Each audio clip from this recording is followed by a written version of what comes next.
ED বলতে পারবে কেন রেড করেছে, আমি আই এম নট অ্যাওয়ার। কিন্তু মুখ্যমন্ত্রী কেন্দ্রীয় সংস্থা, সাংবিধানিক সংস্থার কাজে এর আগেও হস্তক্ষেপ করেছেন। 2021 সালের তিনি নিজাম প্যালেসে ধর্ণা দিয়েছিলেন সিবিআই অফিসে। ফিরহাদ হাকিম, শোভন চট্টোপাধ্যায়, মদন মিত্র, সুব্রত মুখার্জিদের গ্রেপ্তারের বিরুদ্ধে।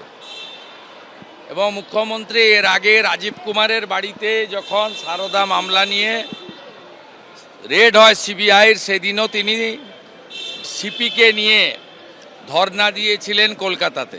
আমি মুখ্যমন্ত্রী যাওয়া, সিপি যাওয়াটাকে মনে করি অনৈতিক, অসাংবিধানিক, কেন্দ্রীয় সংস্থার তদন্তে সরাসরি বাধা দান মুখ্যমন্ত্রী এর আগেও করেছেন রাজীব কুমারের বাড়িতে রেড হওয়ার সময়, এবং তিনি 5 ঘন্টা ধর্ণা দিয়েছেন নিজাম প্যালেসে আপনার যখন ফিরহাদ হাকিম সহ বেশ কয়েকজনকে গ্রেপ্তার করেছিল।